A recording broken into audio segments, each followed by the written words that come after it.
तो आइए दोस्तों, आज झारखंड के मध्यकाल को देखते हैं। मध्यकाल को दो भाग में बांटा गया, पूर्व और उत्तर मध्यकाल। पूर्व मध्यकाल में हर्षवर्धन की मृत्यु से लेकर दिल्ली सल्तनत के प्रारंभ तक रहा। उसके बाद उत्तर मध्यकाल दिल्ली सल्तनत से लेकर 1857 की क्रांति तक चला। उसके बाद यहाँ से आधुनिक काल शुरू होता है, अर्थात 1857 की क्रांति से पहले मध्यकाल खत्म हो गया।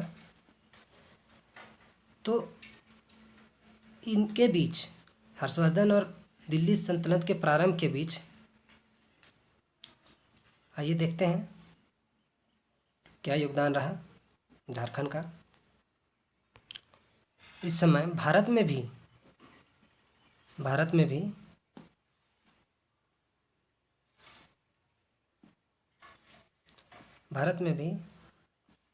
यहाँ पर अर्थात गुजरात में ऐसे समझिए,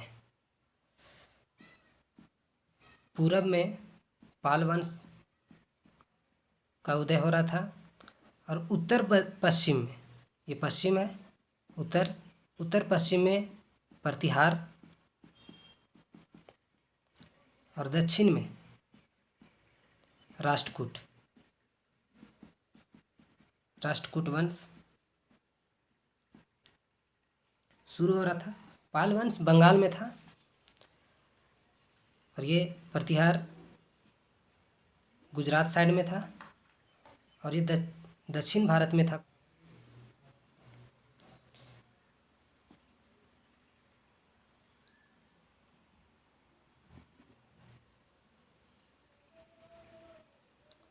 ये इस साइड में पाल वंश का शासक था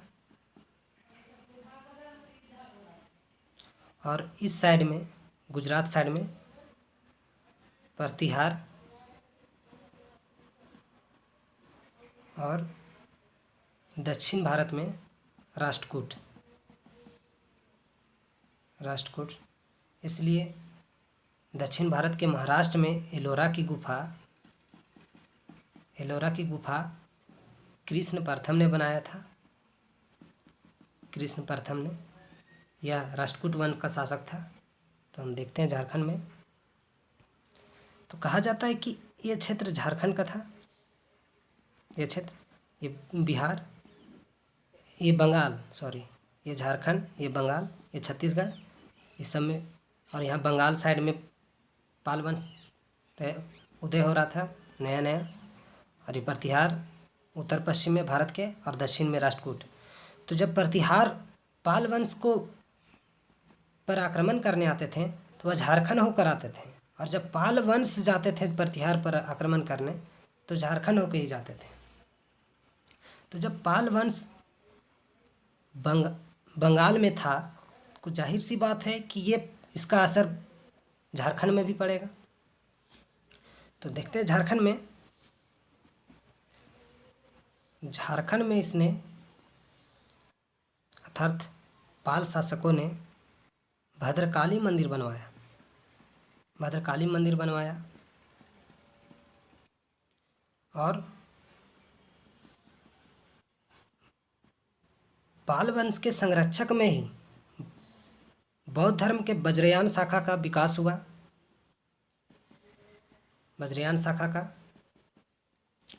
तो कहा जाता है कि किसके शासनकाल में बौद्ध धर्म के वज्रयान शाखा का विस्तार हुआ? तो पाल शासकों के शासन में। साथ ही 9वीं सदी में महेंद्रपाल के शिलालेख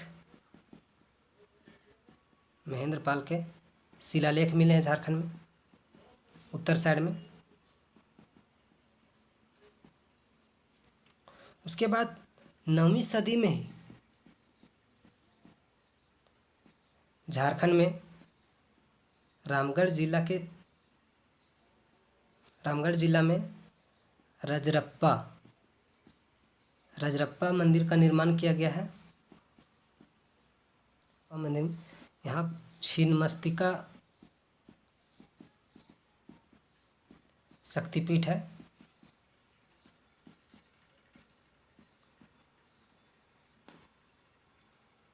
इसी काल में टांगीनाथ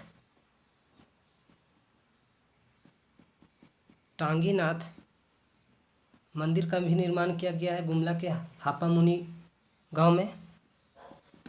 मंदिर गुमला में हापामुनि गांव में। साथ ही 10वीं सदी में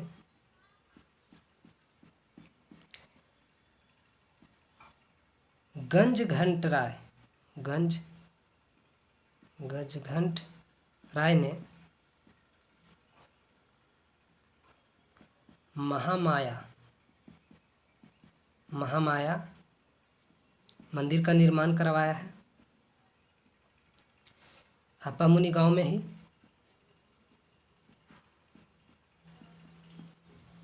करवाया है, गुमला में ही है ये भी। यह नागवंशीय शासक था,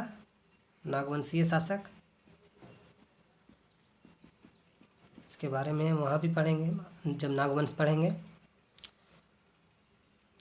तो आइए देखते हैं झारखंड में क्या योगदान रहा।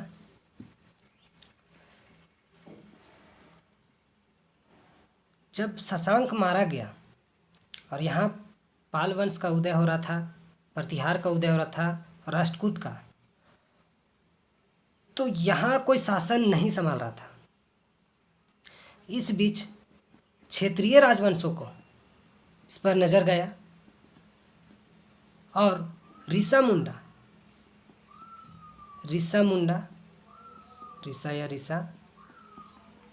ने इस राज्य का स्थापना किया। और कहा जाता है कि इस राजनीतिक शुरुआत झारखंड का मुंडा राज से ही हुआ है। ऋषा मुंडा ने स्थापना किया झारखंड का, लेकिन इन्होंने शासन नहीं संभाला, बल्कि ये सुतिया पहन को दे दिए।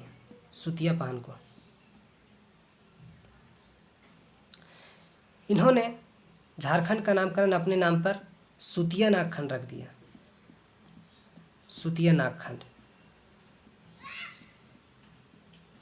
इन्होंने अर्थात सुतिया पहन ने झारखंड को 7 भाग में विभक्त किया और 21 परगना बनाया।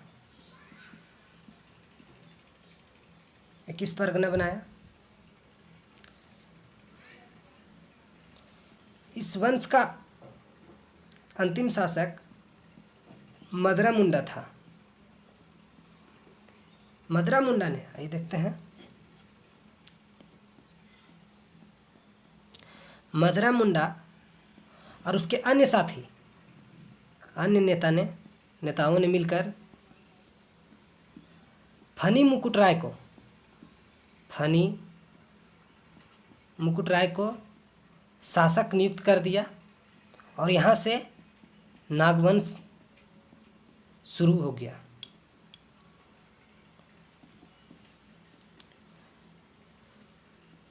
तो आइए देखते हैं नागवंश। अब नागवंश का संस्थापक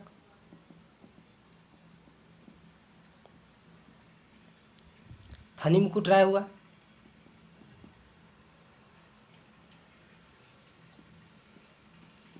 मुकुट राय, इसे आदि पुरुष भी कहते हैं।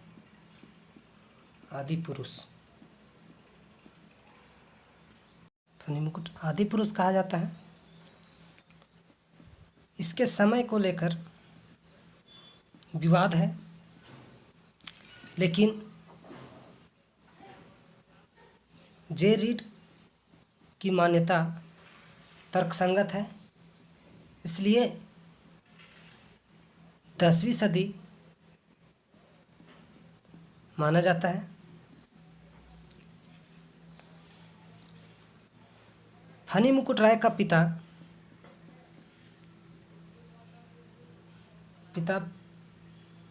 पुंडरीक तथा माता वाराणसी की ब्राह्मण कन्या थी। ब्राह्मण कन्या पार्वती थी। आप याद कीजिए कि पुंडरीक झारखंड को किसमें कहा गया। तो मैंने ट्रिक में बताया है कि पुंडरीक बताया था ट्रिक में।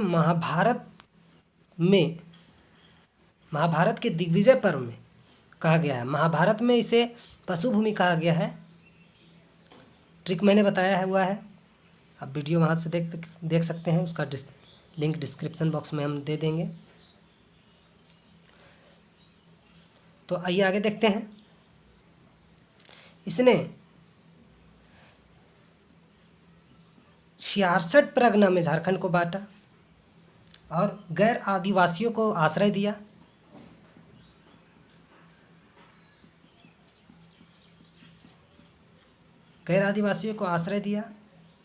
और उसका गैर आदिवासी में से भावराय श्रीवास्तव को अपना दीवान बनाए।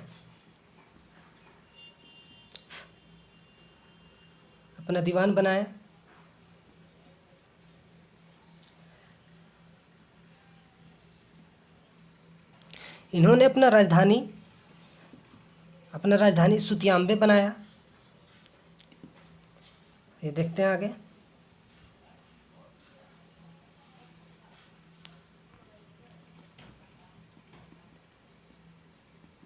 राजधानी सुतियाम्बे को बनाया। इसकी पत्नी पंचेत राजघराने की थी। फनी मुकुट राय ने पंचेत राजा से मदद लेकर दक्षिण में क्यूझर नरेश से युद्ध किया और विजय भी रहा। इसने अपने राज्य का विस्तार गढ़वाल तक किया। इसके बाद इसकी हत्या बाघदेव सिंह ने कर दिया। उसके बाद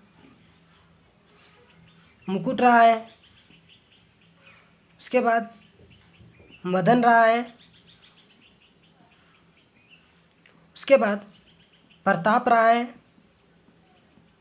राय इन्होंने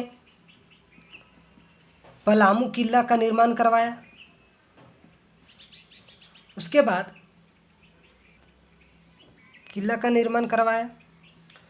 बाद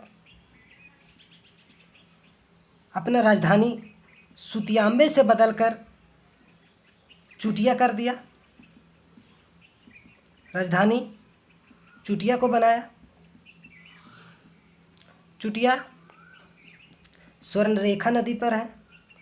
स्वर्णरेखा नदी के तट पर, माफ कीजिएगा, स्वर्णरेखा नदी के तट पर है। इसमें एक योग्य शासक और आए, गंजघट राय।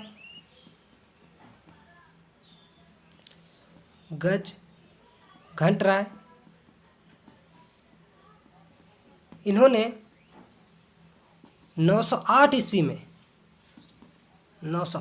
में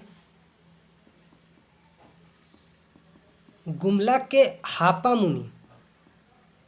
मुनि में महामाया मंदिर का निर्माण करवाया। और इसके पुरोहित मराठा ब्राह्मण को मराठा ब्राह्मण हरिनाथ को बनाए, जो इनके गुरु भी थे।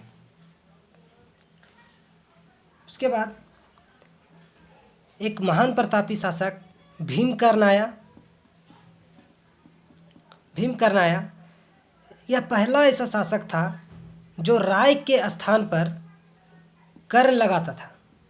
सभी ने लगाया, गंजघंट राय, प्रताप राय, मदन राय, मुकुट राय, फनी मुकुट राय, लेकिन इन्होंने राय के स्थान पर कर्ण लगाया अपने नाम के लास्ट में।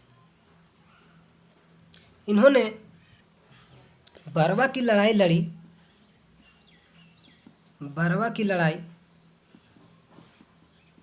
लड़ी और विजय रहा। कहा जाता है कि सरगुजा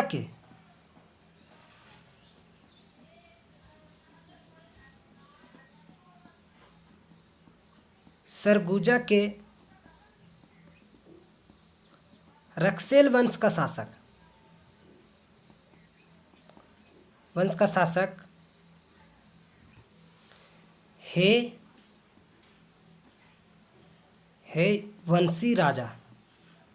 वंशी रक्सेल राजा थे। रक्सेल राजा को हराए। रक्सेल जो थे हयवंशी रक्सेल राजा, वो 12,000 घुड़सवारों के साथ प्लस विशाल पैदल सेना के साथ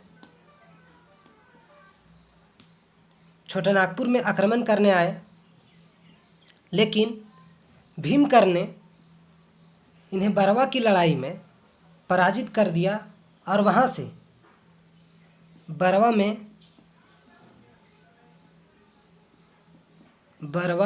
व पलामू के टोरी में कब्जा कर लिए और लूटपाट भी किए, जिसमें से एक वासुदेव की मूर्ति भी मिली है। लूटपाट में वासुदेव की मूर्ति भी मिली है। बरवा की लड़ाई में विजय के साथ ही भीमकर्ण ने नागवंश को गढ़वाल राज्य तक की सीमा तक विस्तार में लाया। गढ़वाल राज्य के सीमा तक विस्तार कर दिया। उसके बाद इन्होंने भीम सागर भी बनवाया। इसने चुटिया के अपनी राजधानी चुटिया से बदलकर खुखरा कर दिया। क्वेश्चन पूछता है कि किस नागवंशीय राजा ने चुटिया से बदलकर अपनी राजधानी खुखरा किया? तो भीमकर्ण ने बदला था। भीमकर्ण ने चुटिया से राजधानी इसलिए बदला कि बंगाल में जितने भी आक्रमण आ रहे थे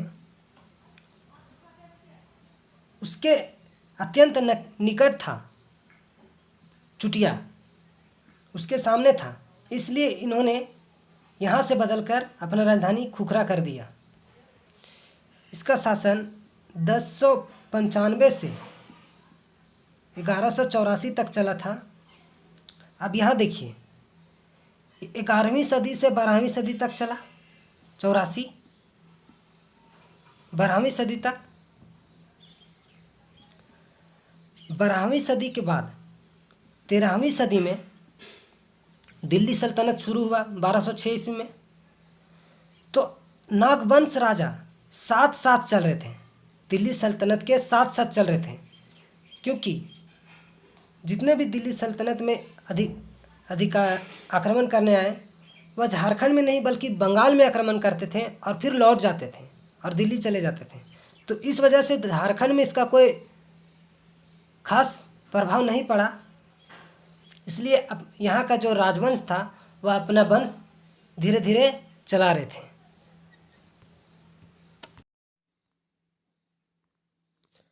अब आइए इससे जुड़े कुछ हम क्वेश्चन को देखते हैं। तो क्वेश्चन है कि पूर्वी मध्यकाल में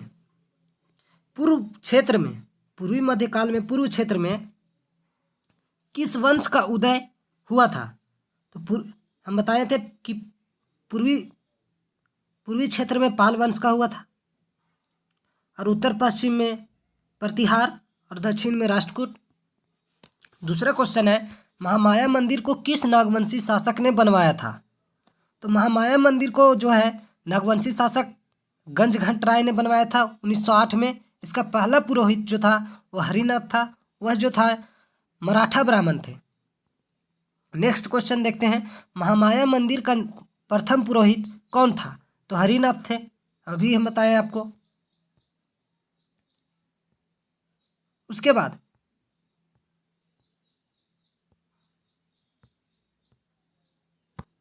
महामाया मंदिर का निर्माण कब करवाया गया? अभी आपको बताएं हम 908 में, सॉरी।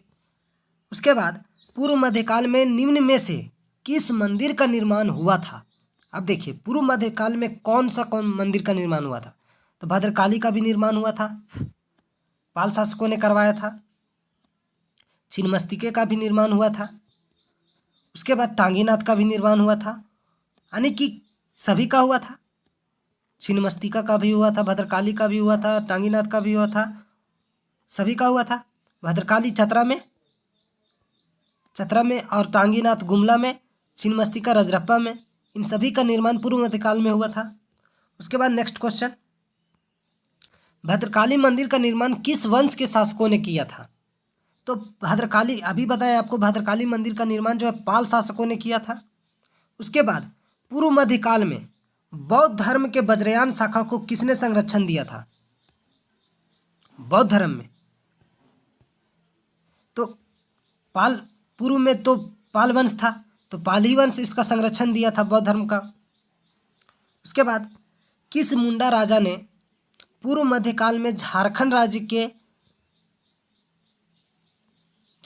के निर्माण की प्रक्रिया शुरू किया? तो पहले ही बताया आपको, निर्माण की प्रक्रिया ऋषभ मुंडा ने शुरू किया, लेकिन इसने शासक सुतिया पहान को चुना, और सुतिया पहान जो था वो झारखंड राज्य को अपने नाम पर सुतिया नागखंड रखा, और इसको 7 गढ़ में विभक्त किया और 21 परगना बनाया। तो देखिए आगे, सुतिया पहान ने झारखंड राज्य को कितने गढ़ में बांटा? 7 गढ़ में। फिर सुतिया पहान ने झारखंड राज्य को कितने परगना में बांटा? 21 परगना में। ये 66 परगना में फनी मुकुट राय ने बांटा था झारखंड को। इसके बाद जो नागवंश होगा, सुतिया नागखंड में निम्न में से कौन सा गढ़ शामिल नहीं है? देखिए हम आपको ट्रिक बताया था सुतिया नागखंड का, कि हजारों सिंह के सूरपाल और लोहामान। हजारों सिंह से सिंहगढ़ हो गया, हजारों से हजारीबाग, सुर से सुरगुजा या सुरगुम हो गया। तो इसमें रामगढ़ नहीं था। बाकी ये लोहागढ़ यानी कि लोहरदगा, पालनगढ़ यानी कि पलामू। उसके बाद नेक्स्ट क्वेश्चन देखते हैं हम, सुतिया नागखंड का अंतिम शासक कौन था? सुतिया नागखंड, झारखंड का नाम रखे थे सुतिया पहान ने अपने नाम पर, तो इसका अंतिम शासक जो था वो मदरा मुंडा था। इन्होंने और इसके अन्य सहयोगियों ने मिलकर फनी मुकुट राय को शासन संभालने के लिए दे दिया, और फनी मुकुट राय ने नए राजवंश की स्थापना की जिसका नाम नागवंश था। तो छोटानागपुर खास में नागवंश की स्थापना फनी मुकुट राय ने किया। फिर क्वेश्चन है कि कुछ सुतियांबे शासक ने अपनी राजधानी सुतियांबे को बनाया, फनी मुकुट राय ने, और यहाँ पे एक सूर्य मंदिर भी बनवाया इन्होंने। फनी मुकुट राय ने कितने परगना में राज्य को बांटा? अभी हमने बताया 66 परगना में। उसके बाद सुतियांबे में सूर्य मंदिर का निर्माण किस नागवंशीय राजा ने करवाया था? तो अभी भी आपको हम बताएं, फनी मुकुट राय। उसके बाद अगला क्वेश्चन है कि फनी मुकुट राय ने किस गैर आदिवासी को अपना दीवान बनाया था? भावराय श्रीवास्तव को अपना ये दीवान बनाए थे। नेक्स्ट क्वेश्चन देखते हैं हम,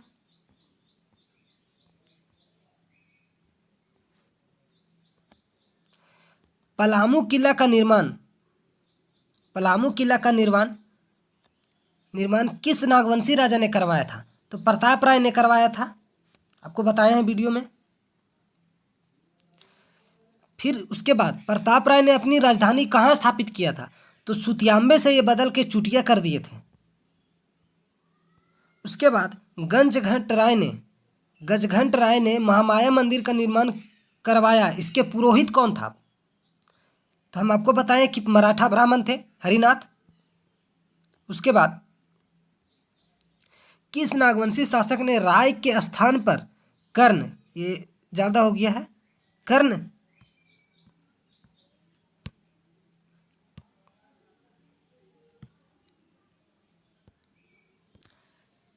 तो कर्ण किसने लगाया था राय के स्थान पर? भीम ने। बरवा की लड़ाई, अगला क्वेश्चन, बरवा की लड़ाई के किसके बीच हुआ था? तो भीम, कर्ण और रक्सेल राजा के बीच हुआ था।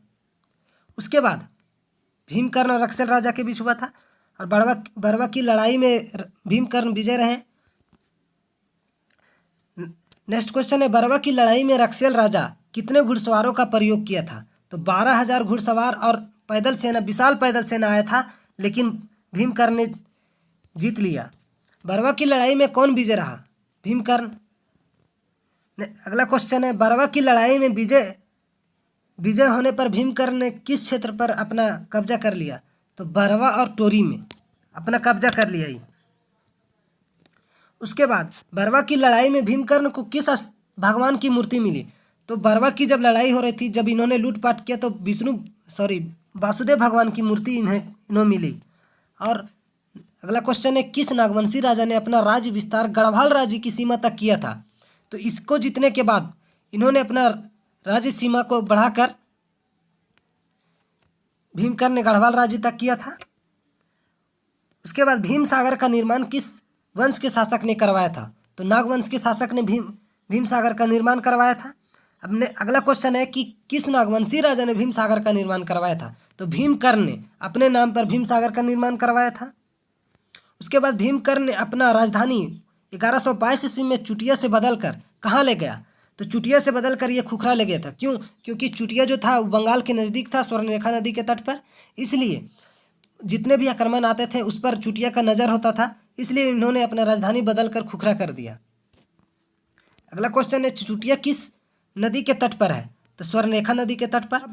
अब आगे नेक्स्ट क्लास में हम दिल्ली सल्तनत और नागवंश साथ साथ चलेंगे। तो आइए देखते हैं 13वीं सदी में, जिसमें कि दिल्ली सल्तनत और नागवंशी शासक साथ साथ चल रहे थे।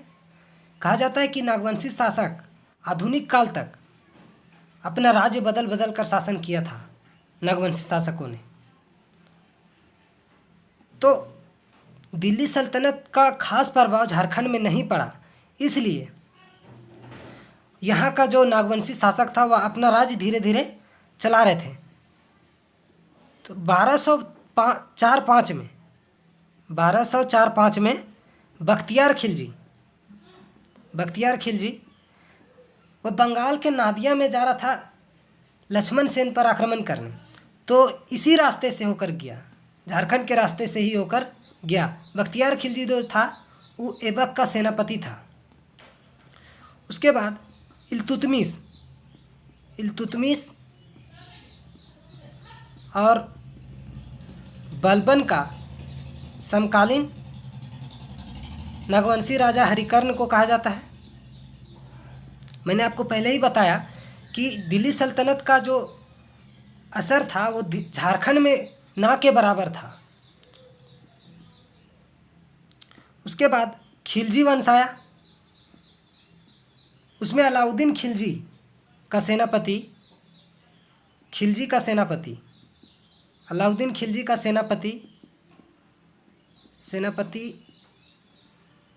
छज्जू मलिक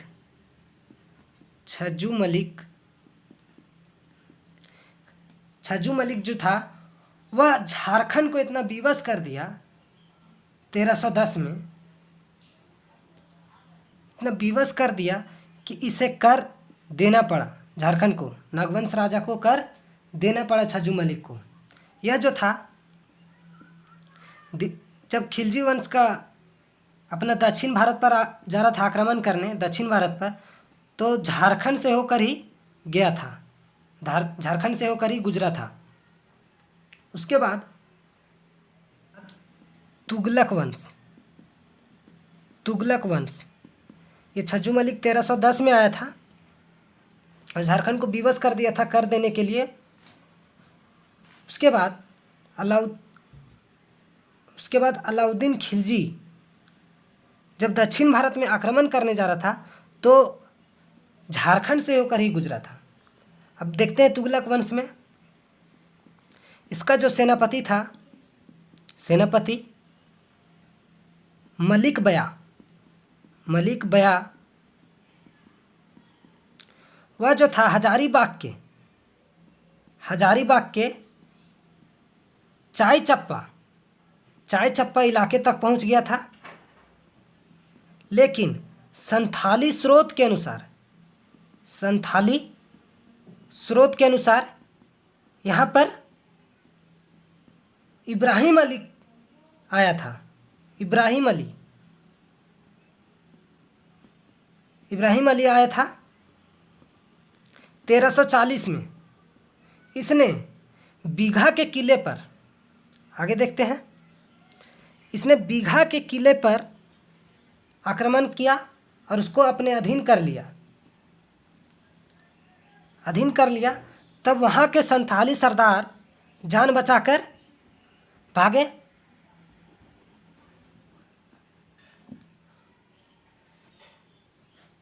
इब्राहिम अली आया, बीघा के किले पर आक्रमण किया, बीघा के किले, और उसको अपने अधीन कर लिया, उस पर अपना अधिकार जमा लिया। तब यहाँ के सरदार, संथाली सरदार अपना जान बचाकर भाग निकले। उसके बाद फिरोज शाह तुगलक का आया। फिरोज शाह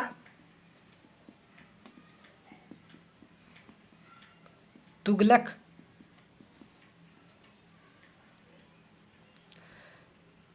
आया।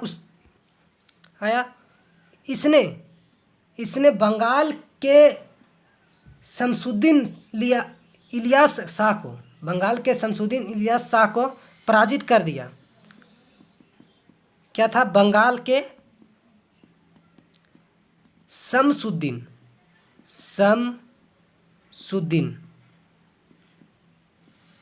शाह को पराजित कर दिया और हजारीबाग और सतगावा को छोड़ दिया। बाकी नागवंश के लगभग इलाके में अपना शासन जमा लिया। सतगावा को छोड़ दिया और नागवंश के अधिकतर राज्य को अपने अधीन कर लिया।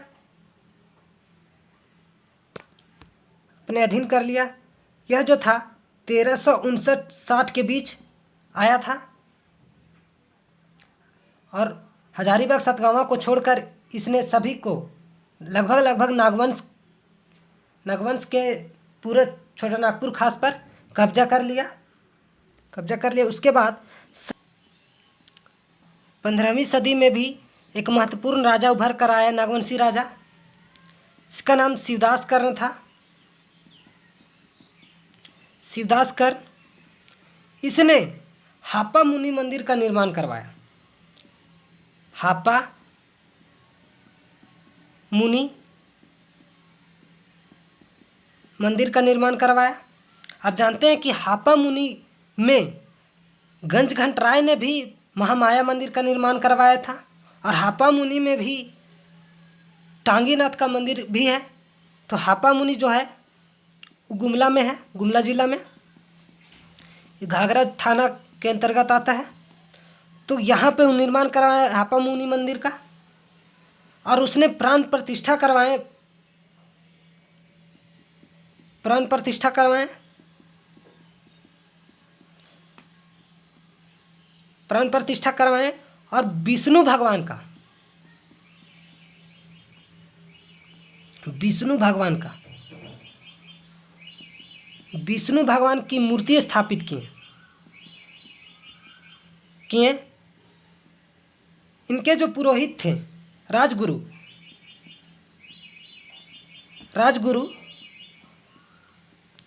वो सियानाथ देव थे, इन्हीं के द्वारा प्राण प्रतिष्ठा किया गया और विष्णु मूर्ति का स्थापित किया गया। यह जो थे मराठा ब्राह्मण थे। क्वेश्चन आता है कि शिवदास कर्ण के राजगुरु कौन थे? तो मराठा ब्राह्मण थे, सियानाथ देव। अब आगे देखते हैं सैयद वंश का कोई खास प्रभाव नहीं पड़ा झारखंड में, इसलिए इसका कोई प्रूफ या कोई साक्ष्य भी नहीं मिला है। तो आगे देखते हैं लोधी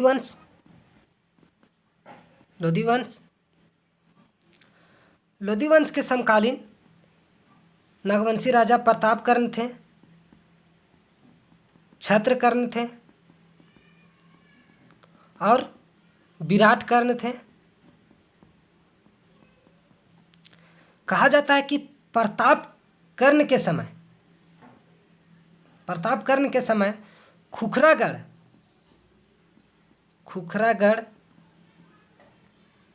राजधानी में तमाड़ के राजा जो था इसके किले को क्या किया था? कब्जा कर लिया था। तब प्रताप कर्ण ने खैरागढ़ के खरवार राजा से मदद लेकर बागदेव सिंह से इसको तमाड़ से विद्रोहियों को भगाया था और पुरस्कार स्वरूप खैरागढ़ के राजा को कर्णपुरा का क्षेत्र दे दिया था। तो खैरागढ़ राजधानी था, इस पर कब्जा कर लिया था। किले में कब्जा कौन किया था? तो तमाड़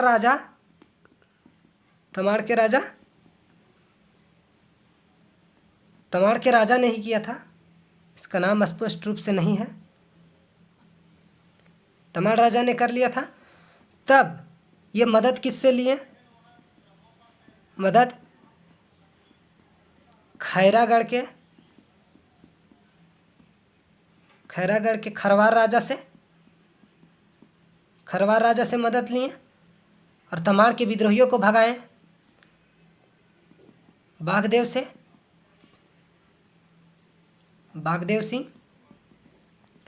और पुरस्कार स्वरूप इसने कर्णपुरा क्षेत्र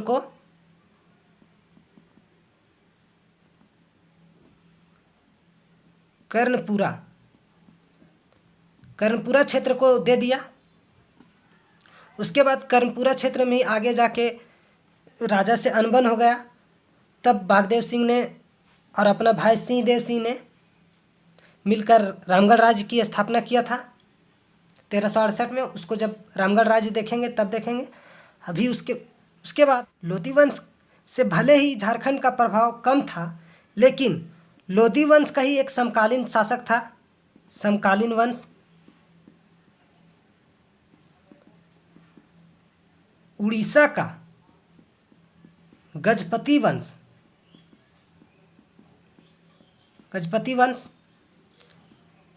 लेकिन इससे वह झारखंड अछूता नहीं रहा। और यहाँ गजपति वंश का संस्थापक कपिलेंद्र ने झारखंड पर हजारीबाग को छोड़कर और संथाल परगना को छोड़कर झारखंड के सभी राज्य पर कब्जा कर लिया। हजारीबाग और संथाल परगना को छोड़ दिया और झारखंड के जितने भी नागवंश के अधीन थे, पूरे नागवंश क्षेत्रफल के, उसको अपने अधीन कर लिया।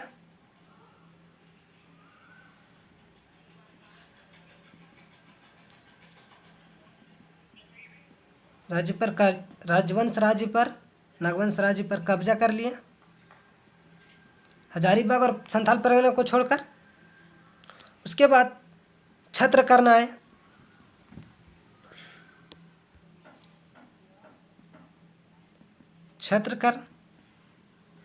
छत्रकर्ण के समय ही कौराम्बे में एक विष्णु भगवान की मूर्ति स्थापित की गई। विष्णु भगवान की मूर्ति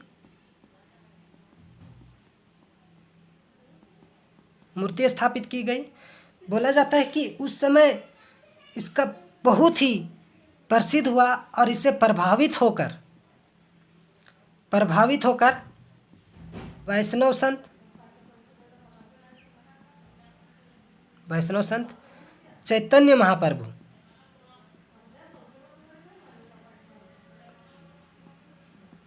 महाप्रभु ये आए 16वीं सदी के प्रारंभ में, जब ये मथुरा जा रहे थे तब। और इन्होंने अपने पुस्तक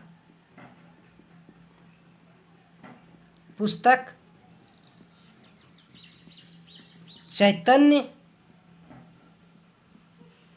परितामृत में झारखंड को चर्चा किया है और लिखा है कि संथाल परगना में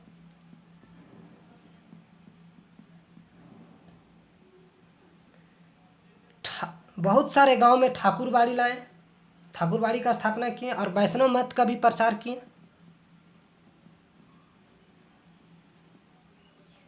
भी किए।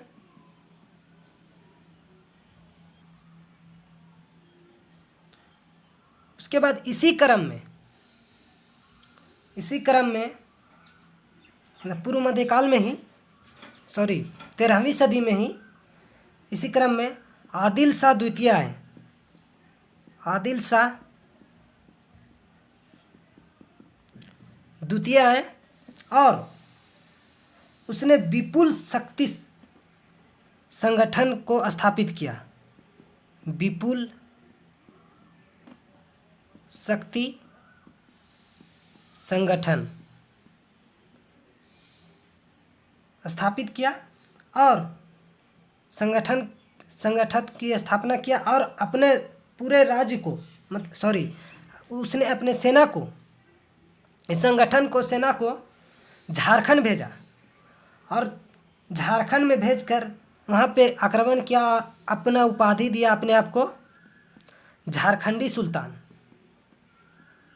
तो क्वेश्चन पूछता है कि झारखंडी सुल्तान को किसे कहा जाता है? झारखंडी सुल्तान किसे कहा जाता है? झारखंडी सुल्तान या जंगल का राजा,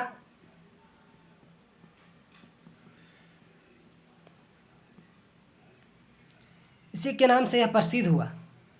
उसके बाद आगे, उसके बाद दुर्जन शाह आए।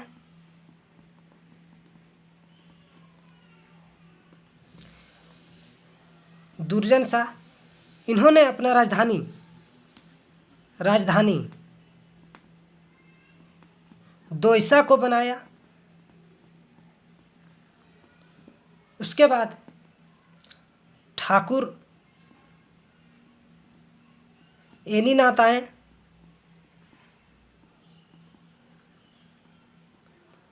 एनीनाथ सहदेव आए।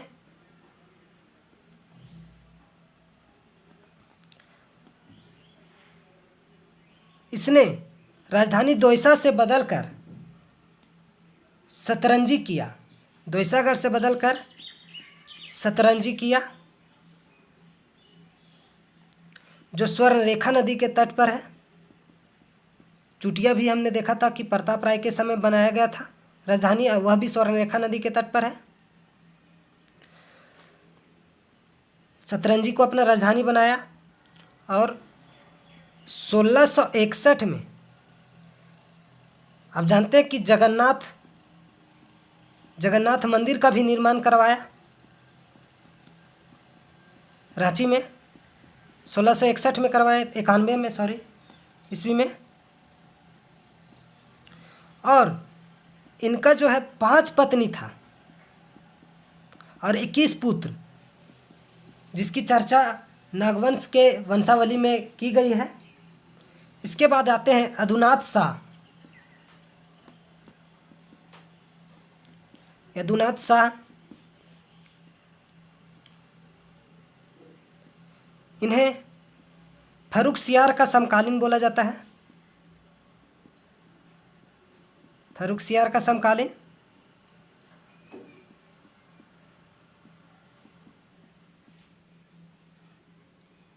यदुनाथ शाह के समय ही 1717 ईस्वी में मुगल सूबेदार आया, सर बुंदेल खां। मुगल सूबेदार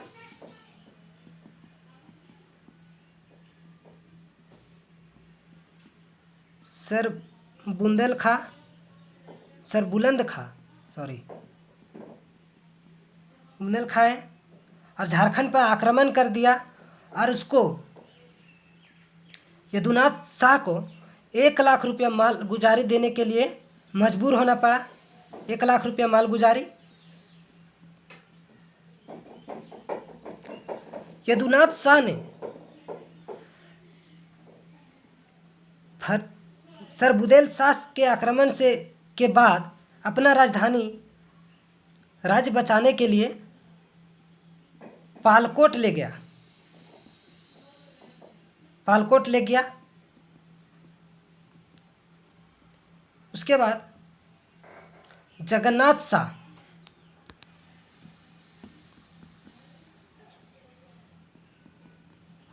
जगन्नाथ शाह आया। इसने अपना राजधानी पालकोट भैरो ले गया, भौरो। उसके बाद उदयनाथ आया, उदयनाथ शाह। उदयनाथ शाह, इसी के समय मुगल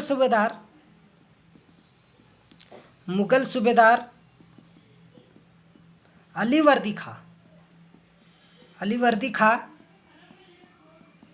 जो था वह रामगढ़ के राजा अर्थात रामगढ़ के जमींदार विष्णु सिंह से टैक्स वसूलता था, मालगुजारी, और टेकरी के जमींदार से भी, सुंदर सिंह से, टेकरी का जमींदार सुंदर सिंह था, उससे भी मालगुजारी वसूलता था। उदयनाथ शाह विष्णु सिंह के द्वारा मालगुजारी का भुगतान करवाता था। तो इसके समय सुंदर सिंह था, ये टेकरी का जमींदार था, टेकरी जमींदार। उसके बाद विष्णु था, विष्णु सिंह, यह रामगढ़ का जमींदार था, रामगढ़ जमींदार था। इसके माध्यम से, इसी के माध्यम से उदयनाथ जो था अपना मालगुजारी का भुगतान करता था अलीवर्दी खां के पास। इसी तरह अन्य राजवंशों ने झारखंड पर आक्रमण किया, लेकिन झारखंड के नागवंशी राजा ने अपना राज्य बदल बदल कर आधुनिक काल तक शासन करते रहे। तो आइए अब इसके राजधानी को देखते हैं, किसने कब बदला, इसको ट्रिक से याद करते हैं। देखिए, ट्रिक से याद करते हैं कि किस किस राजा ने अपना बदला राजधानी।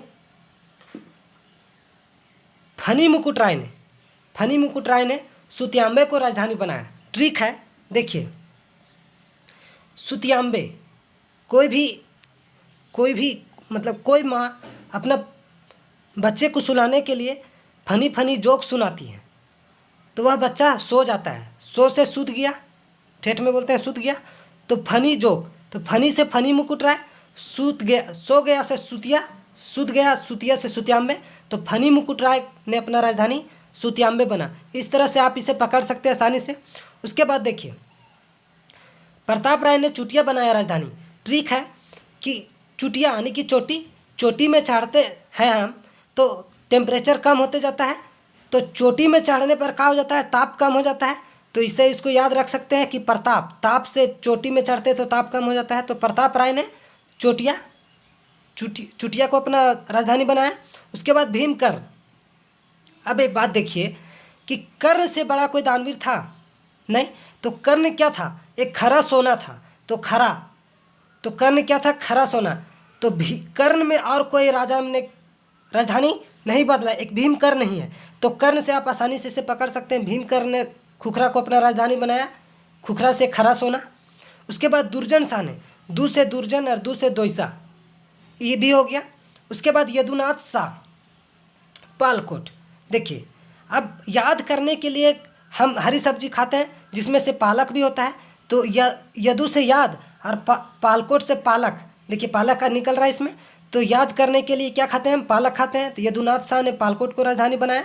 अब देखिए जगन्नाथ शाहदेव। अब जगन्नाथ, जगता कौन है, जगन्नाथ का जग ले लीजिए आप। जगना मतलब रात को, मतलब कि क्या बोलते हैं उसको, पहरा देना। तो पहरा कौन देता है, कुत्ता लोग देते हैं। तो कुत्ता क्या होते हैं, भैरव बाबा के अवतार होते हैं। तो भैरव से भौरव याद रखिएगा। तो जगन्नाथ शाहदेव क्या थे, अपना राजधानी कौन बनाए थे, पालकोट भैरव को बनाए थे। फिर उसी तरह उदयनाथ शाहदेव इन्होंने अपना राजधानी रातू बनाया। तो रातू से आप पकड़ लीजिए रात जब होता है, तो रात जब खत्म होता है तो किस चीज़ का उदय होता है, सूर्योदय होता है। तो सूर्योदय से आप याद रख सकते हैं उदय। तो उदयनाथ शाहदेव ने रातूगढ़ को अपना राजधानी बनाया। अब एक बात यहाँ पकड़िए कि नागवंश का प्रथम राजधानी सुत्याम में था और अंतिम राजधानी जो था वह रातूगढ़ था। इस चीज़ को भी याद रखिएगा। तो आशा है कि यह वीडियो आपको पसंद आया होगा। यदि पसंद आए तो लाइक एवं सब्सक्राइब जरूर कीजिएगा। धन्यवाद।